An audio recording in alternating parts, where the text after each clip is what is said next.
respected DN ma'am, respected CDO sir, Dhirendra जो प्रशिक्षु SDM अधिकारी हैं और सभी बच्चों को मेरा नमस्कार। Good morning to everyone present.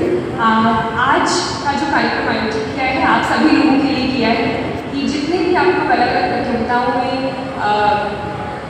सहभागी हो रहे हैं, चाहे वो IAS PCS की, मैं पर्सनली जो है क्योंकि मैंने UPSC का एग्ज़ाम दिया है, मैं अपनी तरफ से मैंने मेरी जर्नी कैसी रही है या क्या क्या जो डाउट्स अधिकतर लोगों के आते हैं थोड़ा मैं उनको आपका आंसर करने का प्रयास करूँगी। सबसे पहले मैं अपना थोड़ा ब्रीफ इंट्रोडक्शन दूँगी। मेरा नाम श्रुति शर्मा है, मैं मूलतः बिजनौर उत्तर प्रदेश की निवासी हूँ। जन्म मेरा बिजनौर में हुआ, पढ़ाई मेरी अधिकतर दिल्ली में हुई। मैंने ग्रेजुएशन में मैंने 11th-12th में ह्यूमैनिटीज़ किया था विद मैथ्स। तो मेरे सब्जेक्ट्स थे history, political science, English, economics और मैथ्स। और उसके बाद उस समय भी थोड़ा एक वो था क्योंकि मेरे घर में हर कोई साइंस बैकग्राउंड से था और पढ़ाई में थोड़ी अच्छी थी, तो मुझे हर कोई कहता था कि आप साइंस लो, बट मेरा जो इंटरेस्ट था शुरू से वो ह्यूमैनिटीज़ के सब्जेक्ट्स में था, हिस्ट्री में था, पॉलिटिकल साइंस में था। तो इस कारण मैंने 11वीं-12वीं में आर्ट्स ऑप्शन लिया, आर्ट्स स्ट्रीम ली। उसके बाद मैंने 12th के बाद मैंने हिस्ट्री से ग्रेजुएशन किया सेंट स्टीफेंस कॉलेज से दिल्ली विश्वविद्यालय में। और उसी समय था उसके 3rd ईयर के समय, जब मैं कॉलेज में थी 3rd ईयर के समय मुझे लगा कि ये एक ऑप्शन है जिसको मैं एक्सप्लोर कर सकती हूँ। तो ऐसा नहीं था कि मुझे बचपन से बहुत क्लियर था, कुछ लोगों का बचपन से बहुत क्लियर होता है कि आपको मुझे बड़े होकर IAS ऑफिसर ही बनना है। तो मुझे 3rd ईयर में ऐसा लगा कि मुझे शायद ये क्षेत्र है जिसको मैं एक्सप्लोर कर सकती हूँ। पहले मेरा इंटरेस्ट था कि मैं शायद हिस्ट्री में ही आगे बढ़ूँगी, आगे उसी में अपना ग्रेजुएशन करूँगी, पोस्ट ग्रेजुएशन करूँगी। तो इनफैक्ट मैंने 3rd ईयर के बाद 3rd ईयर में कोचिंग मैंने ली थी करोल बाग में। और उस समय क्योंकि मेरा ज़्यादा इंटरेस्ट ग्रेजुएशन के सब्जेक्ट में था तो इतनी काम नहीं आई मुझे वो कोचिंग। फिर 3rd ईयर के बाद मैंने JNU में, जवाहरलाल नेहरू विश्वविद्यालय में अपना MA मॉडर्न हिस्ट्री में प्रारंभ किया।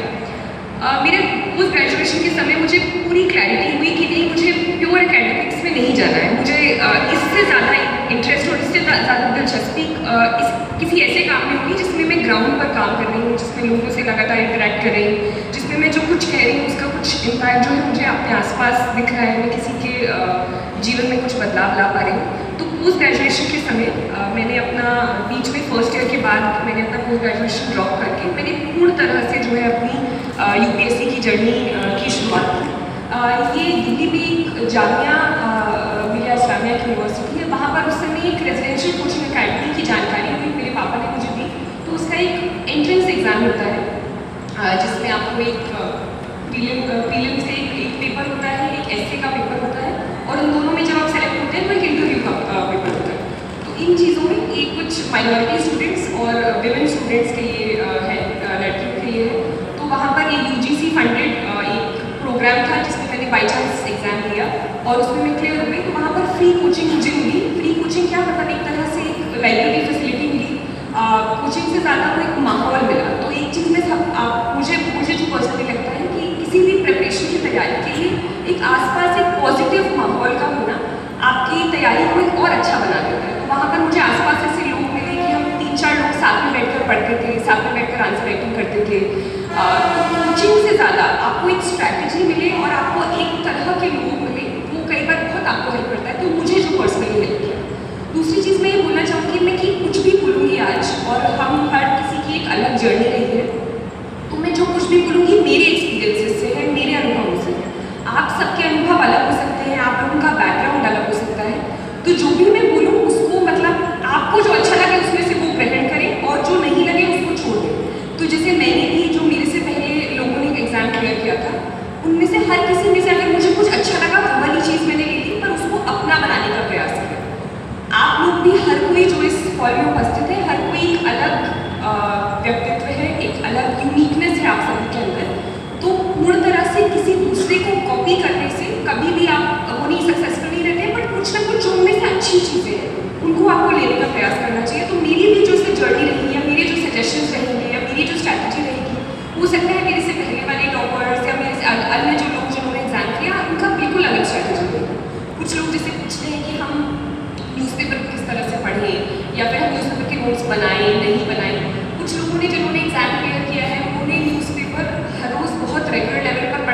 नोट्स बनाए हैं, कुछ लोग ऐसे भी हैं जिन्होंने बहुत रेगुलरली नहीं पढ़ा, बस एंड में जो ईयरली कॉम्पाइलेशन है उसके थ्रू किए। तो ये माइन्यूट चीज़ें हैं जिनमें आप अपने अकॉर्डिंग और आपके जो स्ट्रेंथ्स और वीकनेसेस हैं, तो किसी भी चीज़ में बैठने से पहले या किसी भी गोल आप अगर आप अपने सामने लेते हो, कोई भी ध्येय लेते हो, तो सबसे पहले मुझे लगता है आपको खुद अपनी जो पॉजिटिव्स हैं और नेगेटिव्स हैं, अपनी जो स्ट्रेंथ्स हैं, वीकनेसेस हैं, उनका आकलन करना बहुत ज़रूरी रहता है। उसी के अकॉर्डिंग आपकी जो स्ट्रैटेजी रहेगी, अगर उसके अकॉर्डिंग आप बनाएंगे तो और अच्छी रहेगी।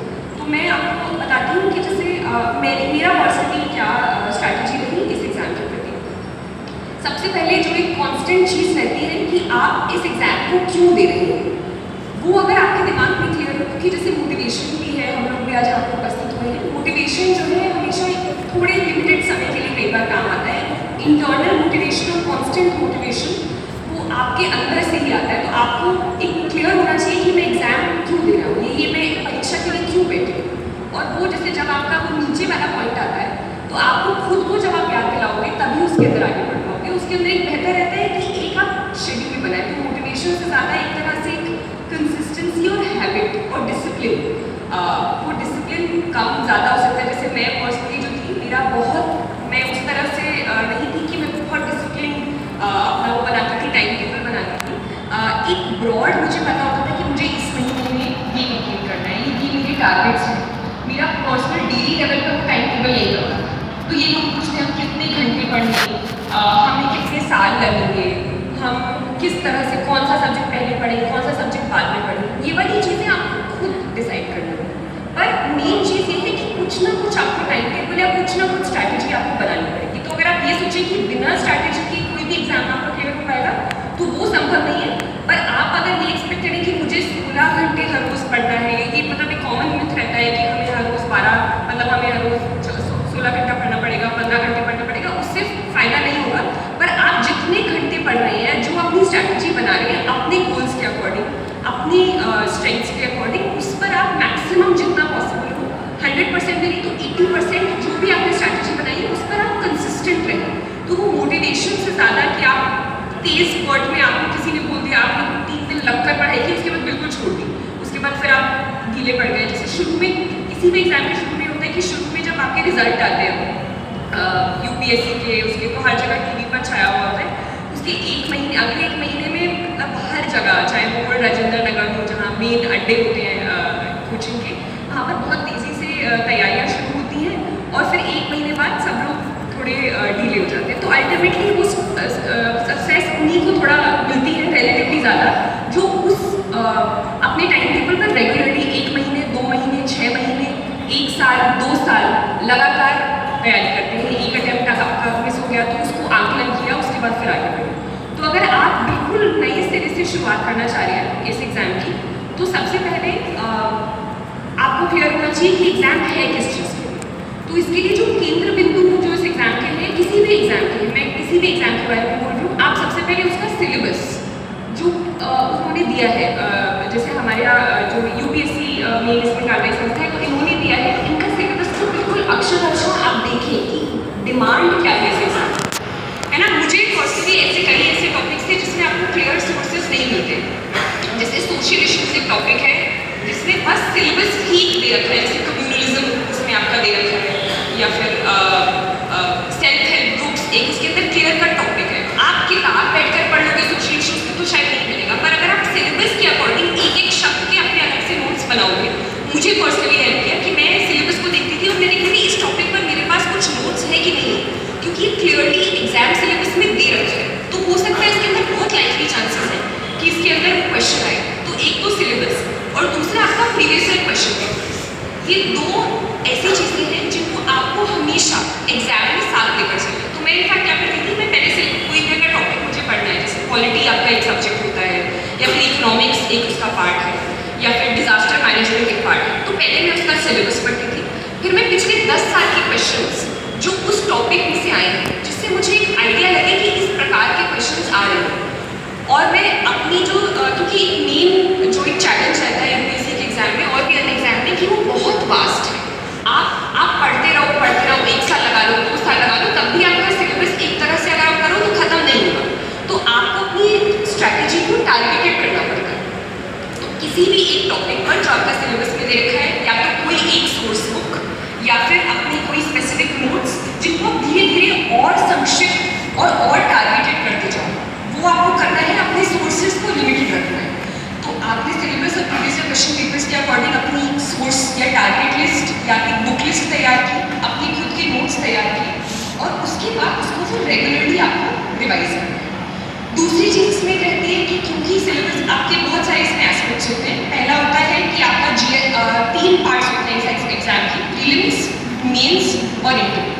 कई बार क्या होता है, शुरू से ही लोग आते हैं कि मैम हम जो है इंटरव्यू में की कैसे तैयारी करें, है ना, या फिर हम इतना कॉन्फिडेंट नहीं हो पा रहे हैं, तो हम सीधे इंटरव्यू पर पहुंच जाते हैं।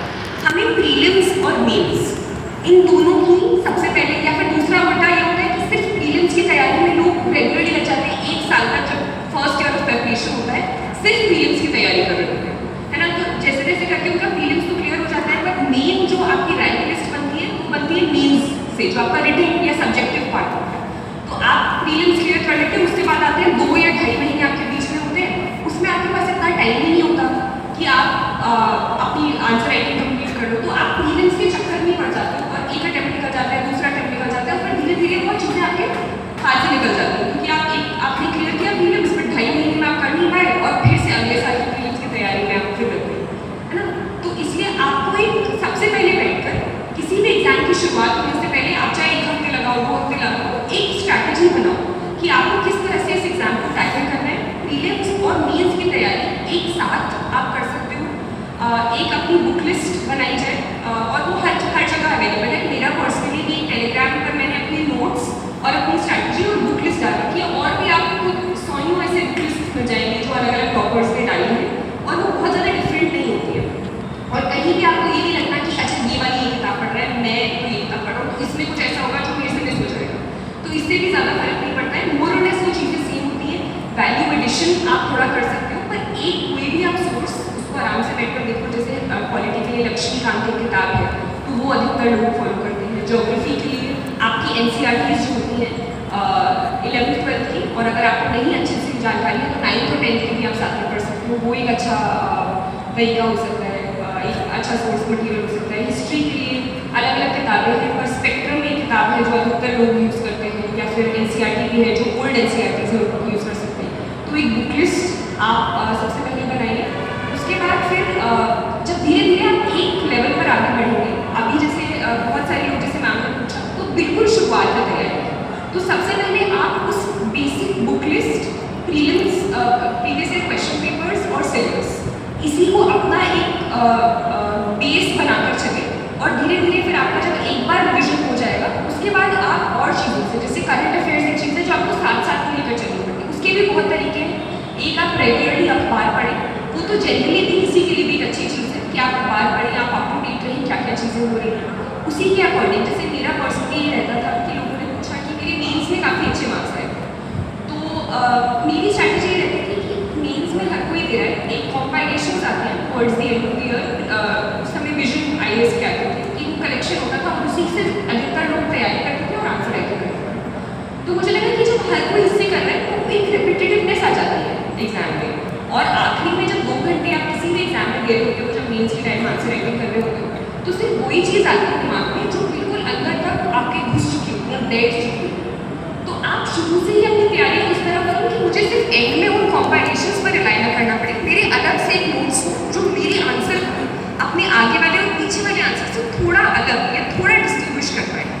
तो मुझे जो भी, जैसे मैं, क्योंकि मैं सिलेबस को साथ में लेकर करती थी, तो अगर अखबार में कोई भी ऐसी एक नई चीज़ आई, जैसे अगर आपका साइंस या उसमें, या फिर डिज़ास्टर मैनेजमेंट में कोई एक नया डिज़ास्टर कहीं क्षेत्र में अकर हो गया, या कोई अर्थक्वेक आ गया, या फिर कुछ आ गया, उसको मैं नोट डाउन कर लेती थी, उसके लिए क्या स्टेप्स लिए गए उसको नोट डाउन कर लेती थी। या फिर अगर आपका साइबर अटैक कोई नया हुआ है, तो साइबर अटैक का वो वाला एग्जाम्पल इतनी स्पेसिफिक डिटेल्स में बाद में कॉम्पाइलेशन नहीं आते थे, पर मैं उसको साइड में अपने सिलेबस के अकॉर्डिंग नोट्स बनाकर 4 मैंने कॉपीज़ बना रखी थी, GS1, GS2, GS3 और GS4, जो 4 पेपर्स होते हैं मेंस में, और उसी के अकॉर्डिंग, सिलेबस के अकॉर्डिंग मैं उसमें एग्जाम्पल्स नोट डाउन करती रहती थी। और जब अपनी आंसर राइटिंग की प्रैक्टिस करती थी प्रीलिम्स के बाद भी और शुरू में भी, तो उन एग्जाम्पल्स को मैंने अपना आंसर लिख दिया अपने 7 मिनट में, 7.5 मिनट में, फिर मैं वापस जाती थी कि मैंने अपने नोट्स में कुछ ऐसी चीज़ें लिखी हैं जिसको मैं ऐड कर सकती हूँ।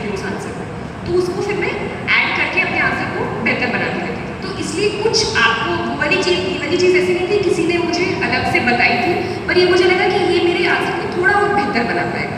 तो कुछ चीज़ें मैं क्या करती थी, पुरानी जो टॉपर्स होते थे उनके कॉपीज़ में अच्छे एग्जाम्पल्स होते थे, ये अच्छी होती थी, तो कुछ उनसे ले लेती थी।